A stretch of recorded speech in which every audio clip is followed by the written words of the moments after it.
What if the one person you dismissed as not important enough turned out to be the person holding all the cards?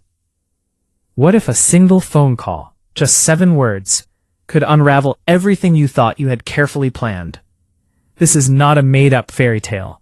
This is the kind of story that happens in real families, behind closed doors, where pride meets silence, and silence meets revenge.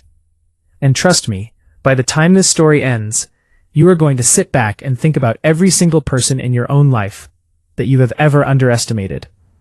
Because Grandma saw everything. Grandma planned everything. And Grandma delivered the coldest, most calculated response anyone in that family ever received. Stay with me, this one is going to hit different. Before we go any further, if this is your first time on this channel, hit that subscribe button right now. I make videos like this every single week. Real family stories, real betrayals, real moments where one person's words change everything. So subscribe, turn on the notification bell, and make sure you never miss a single one. And here is something I want you to do right now. Drop a comment below and tell me where you are watching this from. I want to know your city, your country, wherever you are in the world tonight. Let me see how far this community reaches. Now let's get into it. It all started in a small, quiet town where a woman named Margaret lived alone in a modest house at the end of a long road. Margaret was 67 years old. She had raised 3 children on her own after her husband passed away when the youngest was just 4. She worked 2 jobs for years, cleaning offices at night and selling baked goods at the local market during the day. Every single cent she earned, she put into something. She put it into her children. She put it into their education. She put it into their futures. And when each of them turned 18, Margaret handed them something no one expected. She handed them financial security. Not a fortune, not millions, but enough. Enough to start, enough to breathe, enough to never have to beg anyone for anything. Her eldest son was named Daniel. Daniel was smart, ambitious, and charming, the kind of man who walked into a room and made people want to listen to him. He moved to the city after college, got a good job in corporate finance, and within 3 years, he was earning more than Margaret ever dreamed possible. But here's the thing about Daniel that mattered most. He never forgot where he came from. He called his mother every Sunday. He visited her on holidays. He sent her money when she did not ask for it, and when she told him to stop, he listened. For a while, everything was perfect. Then Daniel met a woman named Vanessa, and everything changed. Let us be clear about that. She was beautiful, she was ambitious, and she had her own dreams and her own plans. But Vanessa came from a very different world than Daniel. She came from a family where appearances mattered more than anything, where what people thought of you at dinner parties was worth more than the truth you carried in your chest.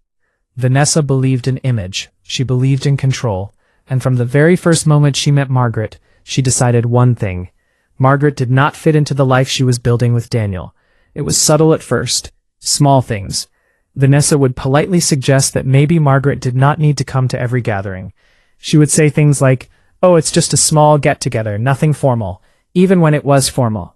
She would change plans at the last minute, always with a reason that sounded reasonable, but always ended with Margaret being left out.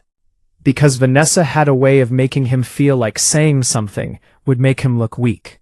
And Daniel, for all his strengths, had one great weakness. He wanted to be seen as strong. Margaret noticed too. Of course she noticed. She was 67 years old. She had raised 3 children alone. She had survived grief, poverty, and loneliness. Do you really think a few rescheduled dinners were going to fool her? No. Margaret saw exactly what was happening, but Margaret also knew something that Vanessa never understood. Sometimes the most powerful move is not to react. Sometimes the most powerful move is to wait. And so Margaret waited. Months passed. Daniel and Vanessa grew closer. Their relationship deepened. And one evening Daniel called his mother and told her the news that should have been the happiest moment of her life. He told her he was going to propose to Vanessa. Margaret congratulated him. She meant it. She wanted her son to be happy. She asked him one simple question. When is the wedding going to be? Daniel laughed and said, "Mom, we have not even set a date yet. I will let you know everything as soon as we know it." Margaret smiled and said, "I will be there." But she would not be there. Because 3 weeks later, something happened that would crack open every single thing Margaret had been holding inside. 3 weeks later, Margaret picked up the phone and called Daniel on a Tuesday afternoon, just to say hello, just to check in the way she always did. And Daniel did not answer. So she called again on Wednesday. No answer. Thursday. Nothing. By Friday, Margaret was starting to worry. So she called Vanessa directly, and Vanessa answered on the second ring, calm, confident, and completely unbothered. Margaret asked the question simply. Vanessa dear, when is the wedding? Has Daniel given you a date yet? There was a pause on the other end of the line. The kind of pause that tells you everything you need to know before a single word is spoken. And then Vanessa said something that changed the entire story. She said, calm as still water, "Oh, Margaret, we already got married. It was yesterday, actually. It was a very small, private ceremony. Just for special people. Just for special people." 5 words. 5 words that carried a weight Margaret felt somewhere deep in her chest. Not pain exactly, but something heavier than pain. Something that felt like confirmation. Like every suspicion she had ever quietly held was now sitting right in front of her, smiling, wearing a wedding dress. Margaret did not cry. She did not raise her voice. She did not say a single harsh word. She simply said, "I see. Thank you for telling me, dear." And then she sat down in the kitchen, where she had once baked cakes for all 3 of her children, and she looked out the window at the long road where she had watched them all grow up, and she made a decision. A quiet, calm, completely devastating decision. And that decision is exactly what we are going to talk about next. Now, before we continue, I need you to understand something about Margaret that most people in this story completely failed to see. Margaret was not just a grandmother. Margaret was not just a kind old woman who baked cookies and smiled at everyone. Margaret was the foundation. She was the quiet, invisible structure holding this entire family together. And she had been holding it together for over 30 years without anyone ever stopping to say thank you. And here's what made Margaret different from most people in situations like this. She did not react with emotion. She reacted with logic. She reacted with patience. And she reacted with a plan that had been quietly forming in her mind long before Vanessa ever picked up that phone and dropped those 5 words. You see, when Margaret hung up that call, she did not sit there wallowing in sadness. Yes, there was a moment, just a moment, where the sting of it all settled into her bones. Her own son had gotten married without her, without even a phone call beforehand, without even a text message saying, "Hey mom, something is happening, be ready." Nothing. She found out from her daughter-in-law, the same woman who had spent months quietly pushing her out of the picture, delivered casually, like it was an update about the weather. But Margaret had spent 67 years learning one thing above all else. Emotions are temporary, plans are permanent, and Margaret had been making plans for a very long time. Let us rewind. Let us go back to something that happened about 6 months before this whole wedding situation unfolded. 6 months before, Daniel and Vanessa had moved into a new apartment together. A beautiful, expensive apartment in the heart of the city. Floor-to-ceiling windows, modern kitchen, underground parking. The kind of place you see in magazines and think, wow, that must cost a fortune. And it did. It cost a fortune every single month. The rent on that apartment was $2,400 every single month. No exceptions, no grace periods. The landlord was strict, professional, and completely unyielding. Miss one payment, and the process begins. That is how it worked. Now, here's where it gets interesting. When Daniel first told Margaret about the apartment, he was nervous. Not because he didn't want it. He wanted it badly. Vanessa wanted it even more. But the rent was stretching them thin. Daniel's salary was good, but Vanessa had recently left her job to, as she put it, focus on building their future together. Which meant Daniel was carrying the full financial weight of everything.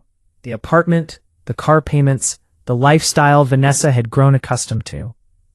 And one evening, during one of their Sunday phone calls, back when Daniel still called every Sunday, he mentioned it to Margaret, almost in passing. He said, "Mom, I am a little tight this month. The apartment is expensive, and things have just been a bit much." Margaret listened. She did not lecture him. She did not tell him he was being irresponsible.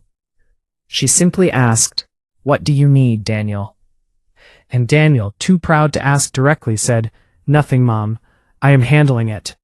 Margaret paused, and then said, "Okay, sweetheart, but I am going to set something up, just in case. Consider it a gift. No strings attached, no expectations, just a safety net." And so Margaret did something that she told almost no one about. She contacted the property management company that handled Daniel and Vanessa's apartment. She spoke to them directly. She explained that she wanted to set up a recurring monthly payment arrangement, $2,400, due on the first of every month for 1 full year. She paid the setup fee. She provided her banking details, and she made one very specific request. She asked that the payment be processed quietly. No notifications to the tenants. No letters sent to the apartment. Margaret wanted Daniel to simply never have to worry about that particular burden again, at least for 12 months. It was her gift, her silent, generous, completely invisible gift to her son. And she never told a soul. Not Daniel, not Vanessa, not anyone. Now, think about that for a moment. Margaret, a 67-year-old woman living alone in a modest house at the end of a long road, had been quietly paying $2,400 every single month to keep a roof over the head of a son who had just gotten married without her.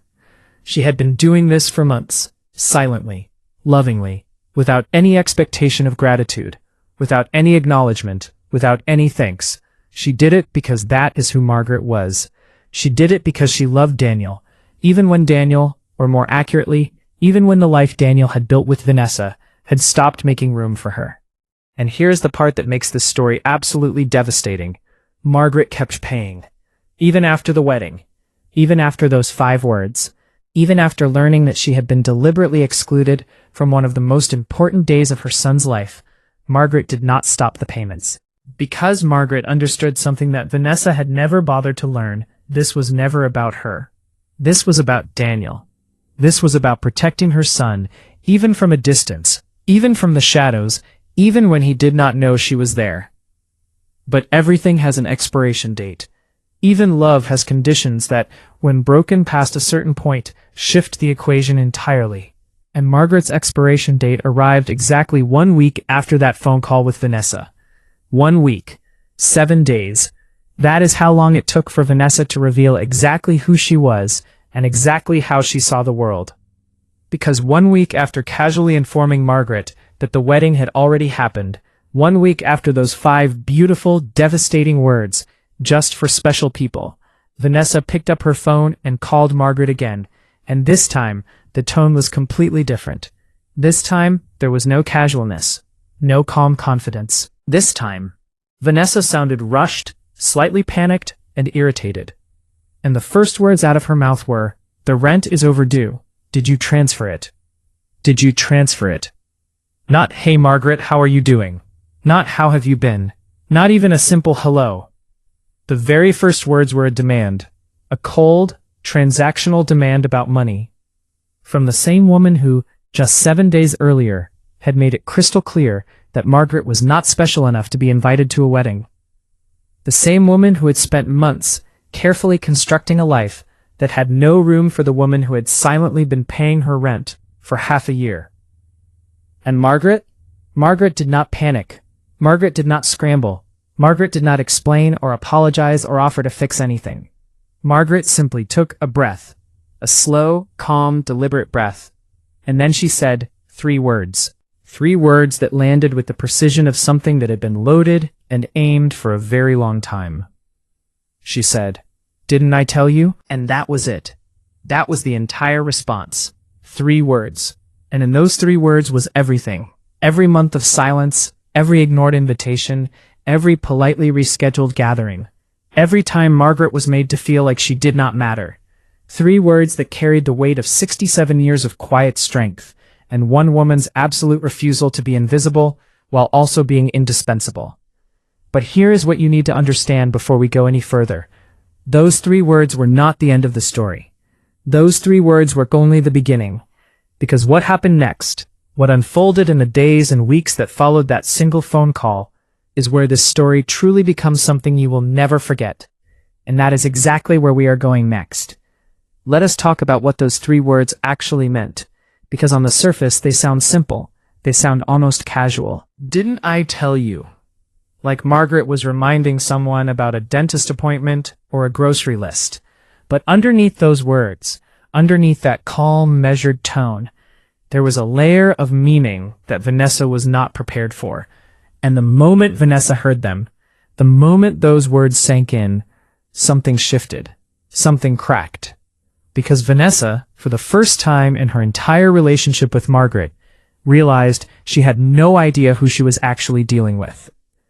Let us think about this from Vanessa's perspective for a moment. Because understanding Vanessa is important. Understanding why she called that day, why she demanded that money, and why Margaret's response terrified her so deeply. All of that matters. Vanessa had spent the better part of 2 years carefully, methodically building a version of her life with Daniel that did not include Margaret. She had done it so smoothly, so quietly, that Daniel barely noticed the shift. She was good at making people feel like the changes were their own idea. She would say things like, "Don't you think it would be nice if it was just us this time?" Or, "Your mom probably wants some time to herself, don't you think?" Small suggestions, gentle nudges. And over time, Daniel stopped calling every Sunday. He stopped visiting as often. He stopped mentioning Margaret in conversations because Vanessa had made it feel, without ever saying it directly, like Margaret was a chapter of his life that he had already outgrown. And Vanessa believed she had won. She genuinely believed that she had successfully moved Margaret to the edges of Daniel's world. The wedding was supposed to be the final confirmation of that. A small, exclusive ceremony with only Vanessa's family and a handful of close friends. Daniel's side of the guest list was almost empty. His 2 siblings were not invited either. This was not an oversight. Vanessa had framed it as, "Let's keep it intimate, just the people who are truly part of our future," and Daniel, wanting to please the woman he loved, had agreed. Margaret was not part of their future. That was the message. That was the declaration. But here is what Vanessa never considered. Here is the blind spot that would ultimately destroy everything she had so carefully constructed. Vanessa never asked where the money was coming from. She never questioned why the rent was always on time, always exactly the right amount, always processed perfectly on the 1st of every month without fail. She assumed Daniel was handling it. She assumed his salary covered everything.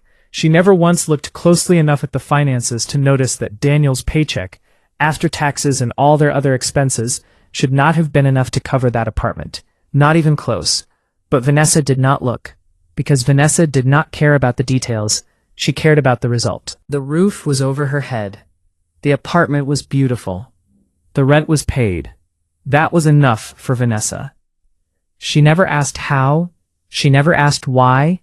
She never asked who. And that ignorance, that comfortable, convenient ignorance, is exactly what Margaret had been counting on. Now let's go back to that phone call. The one where Vanessa demanded to know about the rent. When Margaret said, "Didn't I tell you?" Vanessa's first reaction was confusion. She said, "What are you talking about, Margaret? What did you tell me?" And Margaret, still calm, still measured, still completely in control of every single word leaving her mouth, said something that made Vanessa's blood run cold. She said, "The rent, dear, I have been paying it for the last 6 months. Didn't I tell you that would change?" Vanessa went silent, completely silent, because those words did not make sense at first. Margaret had been paying the rent? How? When? Why would she do that without telling anyone? And then, slowly, like a fog lifting, the pieces started to connect in Vanessa's mind. She started to understand. Margaret had been the one making those payments all along. Margaret, the woman Vanessa had spent 2 years pushing to the sidelines. Margaret, the woman Vanessa had not even invited to her own wedding. Margaret, the woman who Vanessa had called not special enough to be included in the most important day of her son's life. That Margaret had been the reason Vanessa had a roof over her head for half a year. And then Margaret said the part that truly devastated Vanessa. Calmly, gently, without a single drop of malice in her voice, Margaret said, I stopped the payments 3 days ago, sweetheart. I hope you understand. 3 days ago. That meant the rent was not just overdue. That meant the rent had already missed its deadline. That meant the clock had already started ticking. And Vanessa knew exactly what that landlord's policy was. Miss one payment, and the process begins. No warnings, no second chances. Just a clock ticking down, counting the days until everything falls apart. Vanessa tried to recover. She tried to sound calm. She asked, "Why would you do that, Margaret? Why would you stop?" And Margaret's answer was not angry. It was not bitter. It was not even sad. It was simply honest. She said, "Because I have spent 6 months paying for something I was never thanked for, in a home I was never invited into, by people who made it very clear I am not special enough to be part of their life. And I realize, sweetheart, that I have been giving something precious to people who do not even see me. So I decided to stop being invisible." And then Margaret paused. A long pause. The kind of pause that fills up all the empty space in a conversation and forces the other person to sit with the weight of what has just been said. "And then," she added, very softly, "take care of yourself, Vanessa.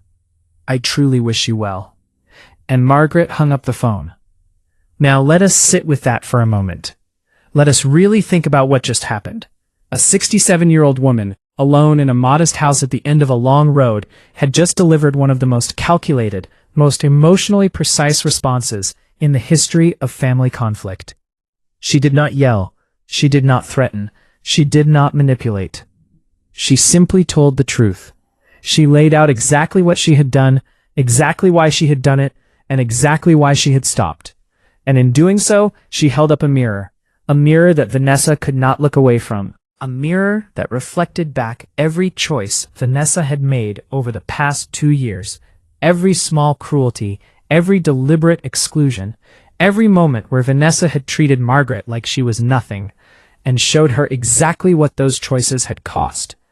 Because here is the thing that people like Vanessa never understand about people like Margaret. People like Vanessa believe that power comes from control. They believe that if you control the narrative, if you control who is in the room and who is left out, you control the outcome.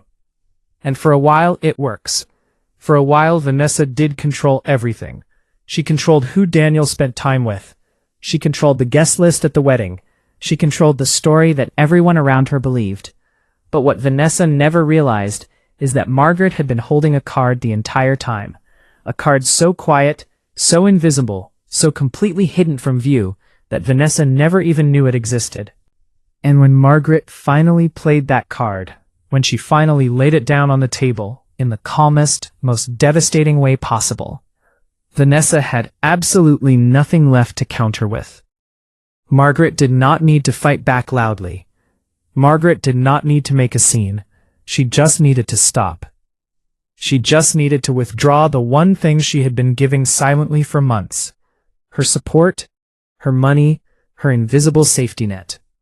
And in doing so, she revealed to Vanessa, and to Daniel, and to everyone in that family, exactly how much they had been depending on a woman they had treated as if she did not exist. And that revelation, that moment of truth, that is where the real storm begins, because Daniel did not find out about any of this from Margaret. Daniel did not find out from Vanessa either. Daniel found out the worst possible way, from a letter in the mail. And what that letter said, and what happened in the days that followed, is something that changed this entire family forever. We are getting there. Stay with me. The letter arrived on a Thursday morning, a plain white envelope, no return address visible at first glance, tucked between a credit card statement and a promotional flyer for a pizza place 3 blocks away. Vanessa almost threw it away. Almost. But something made her stop. Something about the way it was addressed. Not to Daniel, not to Vanessa, not to both of them together. It was addressed only to Daniel, and the handwriting was familiar, neat, careful, deliberate. The kind of handwriting that belonged to someone who had learned to write in an era when penmanship mattered. Vanessa recognized it immediately. It was Margaret's handwriting. She did not open it. She could not have opened it even if she wanted to. It was sealed, and it was addressed to Daniel alone. But she held it in her hands for a long time that morning, standing in the kitchen of the apartment that Margaret had been quietly paying for, turning it over and over, feeling the weight of it. It was not heavy, it was just a single sheet of paper, folded neatly inside. But Vanessa knew, she could feel it in her chest, that whatever was written on that paper was going to change everything. Daniel came home that evening after work. He walked through the door tired, loosening his tie the way he always did, and Vanessa handed him the envelope without a word. She did not say anything. She did not need to. Her face said everything. There was something in her expression that Daniel had never seen before. Not anger, not frustration, not the usual controlled confidence that Vanessa carried everywhere she went. There was something closer to fear.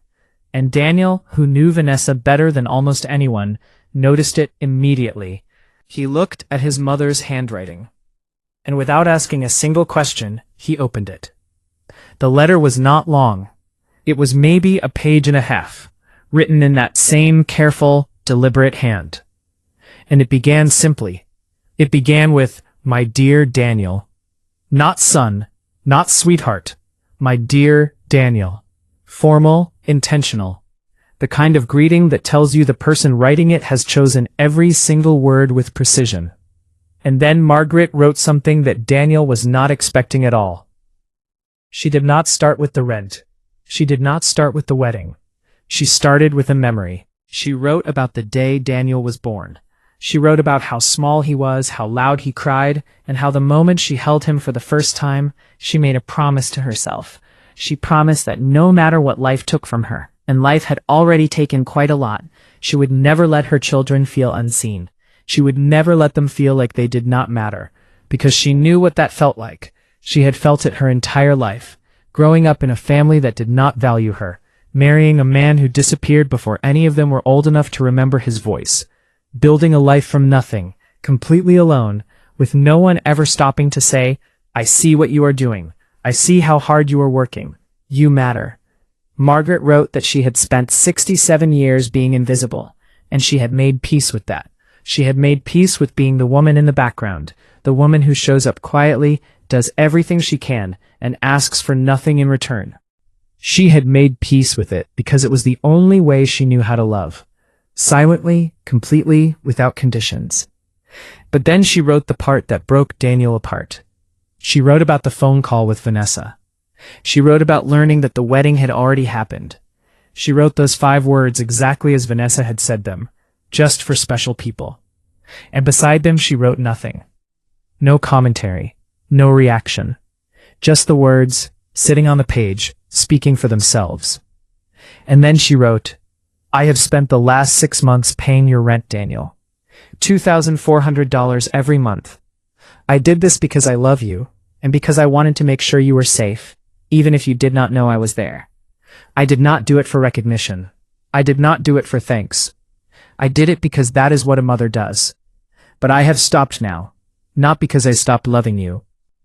I stopped because I finally understood something I should have understood a long time ago. You cannot pour yourself into people who do not see you. You just cannot. It will empty you completely, and they will not even notice the difference." Daniel sat on the edge of the bed and read that letter 3 times. 3 full times from beginning to end, without moving, without speaking, without even looking up. Vanessa stood in the doorway of the bedroom watching him, and she could see it happening in real time, the slow, painful process of Daniel putting together a picture he had never seen before. A picture of his own mother, quietly sacrificing month after month, while he, her eldest son, had allowed the woman he loved to push her into the shadows without ever pushing back.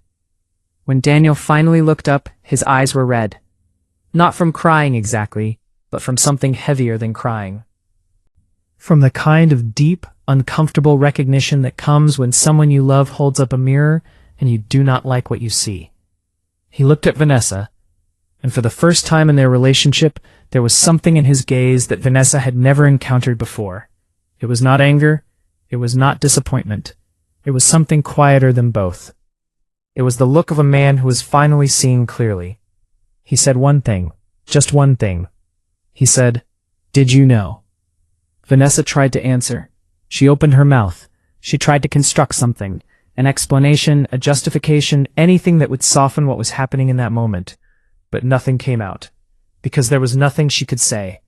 There was no version of the truth that made Vanessa look anything other than exactly what she was. A woman who had benefited enormously from someone she had deliberately made feel worthless. A woman who had enjoyed the safety net while simultaneously cutting the person providing it out of her life. A woman who had called Margaret not special enough, while Margaret had been quietly making sure Vanessa's entire existence in that apartment was possible. The silence between them lasted a long time, a very long time, and in that silence, something fundamental shifted, something that could not be shifted back. Daniel had always loved Vanessa. He still loved Vanessa, in the complicated, tangled way that people love someone when love and disappointment exist side by side.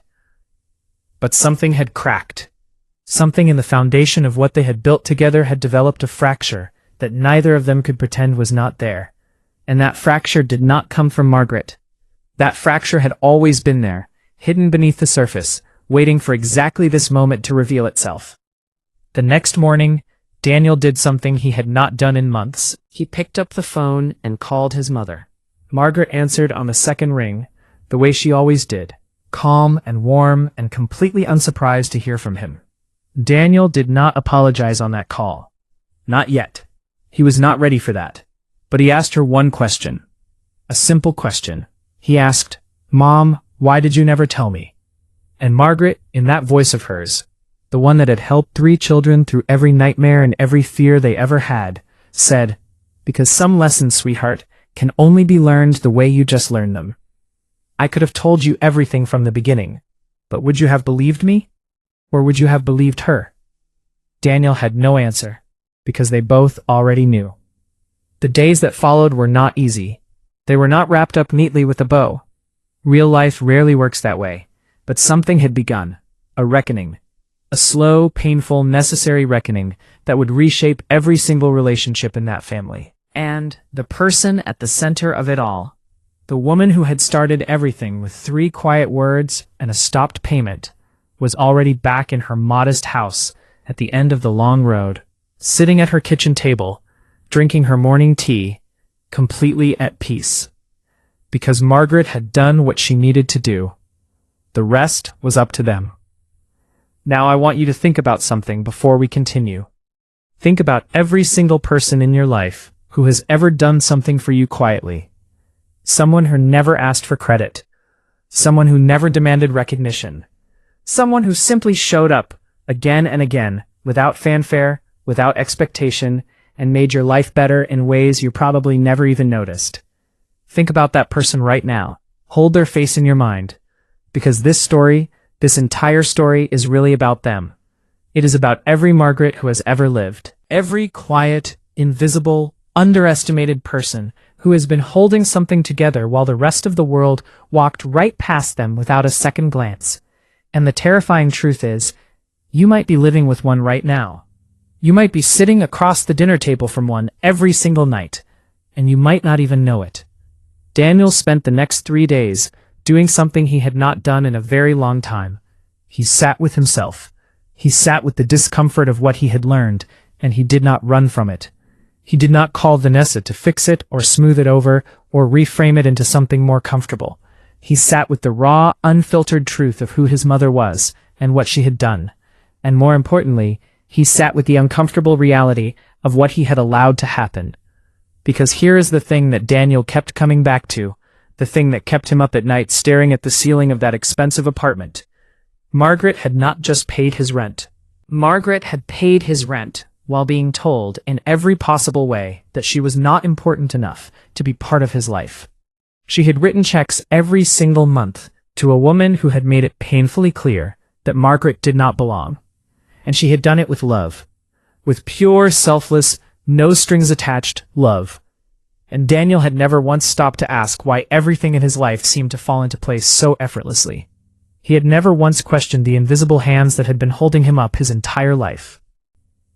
Because Margaret always left the door open, figuratively speaking, for anyone who needed to come home. He knocked. Margaret opened the door almost immediately, as if she had been standing right there, waiting. Maybe she had been. Maybe she had felt it coming, the way mothers sometimes do, that quiet knowing that their child is on their way back. Even before the phone rings or the car pulls up. She looked at Daniel. Daniel looked at her. And for a moment, neither of them said anything. They just stood there, in the doorway of the house where Daniel had grown up, where Margaret had raised him and his siblings on nothing but determination and love. And they looked at each other, the way two people look at each other when an entire lifetime of unspoken things suddenly fills the space between them. Then, Daniel did something Margaret had not seen him do since he was a little boy. He stepped forward, wrapped his arms around his mother, and held her. Really held her. The way you hold someone when you finally understand the weight they have been carrying and you are sorry. Genuinely, deeply sorry that you did not see it sooner. Margaret held him back. Of course she did. She held him the way she had always held him, completely, without reservation, without condition. And for a few minutes, the world outside that doorway simply did not exist. They went inside. Margaret made tea. She always made tea. It was her way of giving people space to breathe, to gather their thoughts, to find the right words without feeling rushed. They sat at the kitchen table, the same table where Margaret had made the decision to stop the payments, the same table where decades of family dinners had taken place, the same table that had witnessed more of Margaret's quiet strength than any piece of furniture in that house. And Daniel began to talk. He told his mother everything. He told her about the conversations he had with Vanessa after reading the letter. He told her that Vanessa had finally broken down and admitted to everything. The subtle exclusions, the rescheduled gatherings, the wedding guest list, all of it. He told Margaret that Vanessa had cried for the first time since Daniel had known her. Real tears, not the calculated kind. The kind that come when someone is forced to look at themselves honestly and does not like what they see. Vanessa had said she was sorry, and Daniel believed her. He believed that in that moment, she truly was sorry. But sorry and changed are two very different things, and both Daniel and Margaret understood that.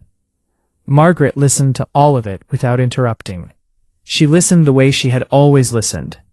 Completely, patiently, giving every word the space it needed to land. And when Daniel finished, when he had said everything he needed to say, Margaret nodded slowly. She wrapped both hands around her teacup and looked at her son with those eyes of hers, the ones that had seen everything, survived everything, and somehow still managed to see the best in everyone, even when the evidence suggested otherwise. And then Margaret said something that Daniel would carry with him for the rest of his life. She said, "Daniel, I did not stop paying that rent to punish Vanessa. I want you to understand that. I did not do it out of spite or anger or to teach anyone a lesson. I stopped because I finally decided to stop disappearing. I spent 67 years making myself smaller so that other people could feel bigger. And one day I woke up and I thought, what if I just stopped? What if I just stopped shrinking, not to hurt anyone, but to finally take up the space I was always supposed to take up?" She paused. She took a sip of her tea. And then she added, very gently, "The rent was never really about money, sweetheart. It was about whether or not I mattered. And I decided, I am done letting other people answer that question for me." Daniel sat with those words for a long time after that night. He thought about them on the drive back to the city. He thought about them lying next to Vanessa in that expensive apartment. He thought about them every morning when he woke up and looked at his life. The career he had built, the woman he had chosen, the future he was creating, and wondered how much of it had been built on a foundation he had never bothered to look at closely enough. Things did change after that. Not overnight, not perfectly, but they changed. Daniel started calling Margaret every Sunday again. He started visiting more often. He started including her in things, not because he felt obligated, but because he finally understood what her presence in his life actually meant. And Vanessa made an effort, a genuine, difficult, uncomfortable effort to rebuild something with Margaret that had never really existed in the first place. It was awkward at times. It was slow, but it was real. And Margaret, because Margaret was Margaret, welcomed it. She welcomed it without holding grudges, without keeping score, without ever once reminding anyone of what had happened. Because that was never who she was. She was not a woman who needed the last word. She had already said it. Quietly. Completely. Perfectly. And the rent? Daniel handled it himself from that point forward. Every single month, without complaint, without hesitation. Because now he understood what it meant. It was not just a number on a bill. It was a responsibility. It was a promise. It was the kind of thing that matters. The quiet, unglamorous, invisible kind of thing that holds a life together. And Daniel finally understood that those things deserve attention. They deserve gratitude. They deserve to be seen. So here's what I want to leave you with tonight. Margaret never made headlines. She never posted about her life on social media. She never told anyone what she had done or why she had done it, or what it cost her emotionally to do it. She simply lived. And when the world finally caught up to her, when the people around her finally saw what she had been doing all along, she did not say, "I told you so." She did not say, "Look what I did for you." She simply smiled and poured another cup of tea. Because that is the real power in this story. Not the stopped payment, not the 3 words, not the letter. The real power was Margaret herself. A woman who spent her entire life proving that the quietest people in any room are often the most essential ones. That the people who never ask for credit are often the ones holding everything together. And that sometimes, the most devastating thing you can do to someone who has underestimated you is not to fight back. It is simply to stop being invisible. If this story hit you the way it hit me, share it with someone in your life who reminds you of Margaret. Someone quiet, someone strong, someone who has been showing up for you without ever asking you to notice. Share this video with them. Let them know they are seen, because everyone deserves to be seen. And if you enjoyed this story, hit that like button, subscribe if you have not already, and drop a comment below telling me where in the world are you watching this from tonight. I want to hear from you. Until next time, take care of the people who take care of you. Good night.